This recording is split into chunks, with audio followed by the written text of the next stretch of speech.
Did you know that the Maori name for the Pleiades, which is the cluster of stars, is Matariki?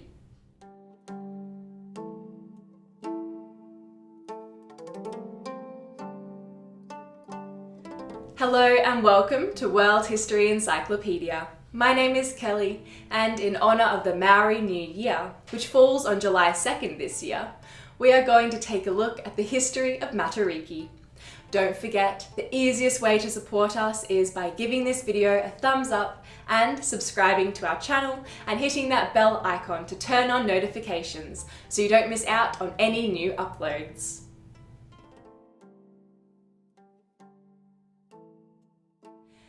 Matariki is the name of a star cluster, not to be confused with a constellation, which can be seen from New Zealand in the early morning of the months in midwinter. It is one of the brightest star clusters and is one of the clusters closest to Earth at 440 light years away.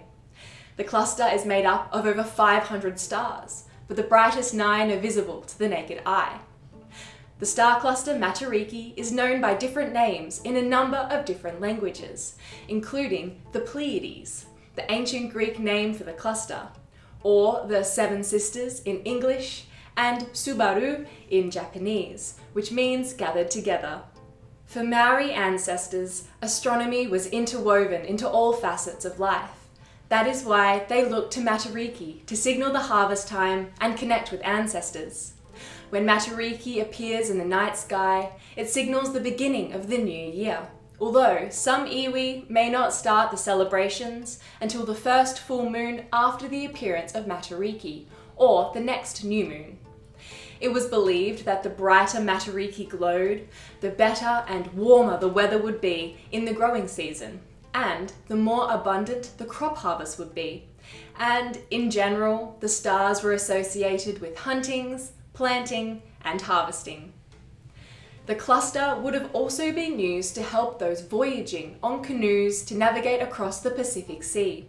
Ancestors, or tupuna, would always look to the skies to guide harvest time, and tohuja kokorangi, who were expert astronomers, would read the stars, informing the iwi of the year ahead. The word Matariki means both eyes of God and little eyes, and according to the myth, when the god of wind Tawhiri Mataya discovered that his parents, Rangi Nui, the Sky Father, and Papa Turanuku, the Earth Mother, had separated, he wrenched out his eyes in anger and threw them into the sky. And so, the 7 main stars in the Matariki cluster are his 7 eyes. Each of the 9 stars visible to the naked eye have a name and are associated with a distinct story and significance in Maori culture. One Maori myth describes the cluster as a mother and her 6 daughters, with the star representing the mother also being called Matariki. This star signifies hope, reflection, and our relationship with the environment and the well-being of people.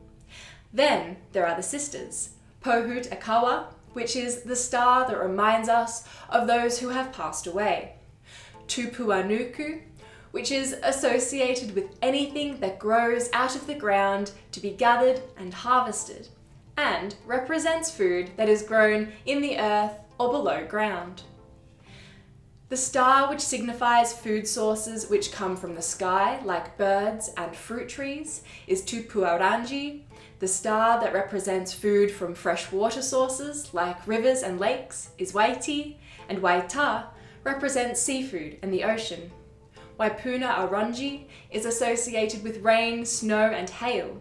The winds are connected with Ururanju, and the final star is the wishing star, Hiwai Tarungi.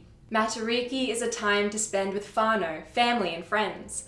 It's a time to enjoy kai, food, waiata, song, tākaro, games, and haka, cultural dance performance.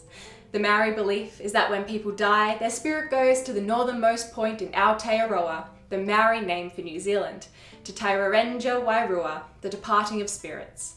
The spirit travels down the roots of the Pohuta core tree, which in New Zealand is their Christmas tree, due to the crimson flowers, and into the underworld. All souls that have made that journey in the last year are waiting for Matariki to take them up to the heavens where they become stars. Do you know any of the stories or meanings behind the constellations and star clusters in the night sky? Let us know which ones down in the comments below. If you enjoyed this video, don't forget to give it a thumbs up and subscribe to our channel and hit that bell icon for notifications so you don't miss out on any new uploads. This video was brought to you by World History Encyclopedia. For more great articles and interactive content, head to our website via the link below. World History Encyclopedia is a non-profit organisation, so if you'd like to support our work, you can head to our Patreon via the pop-up in the top corner of the screen or via the Patreon link down below.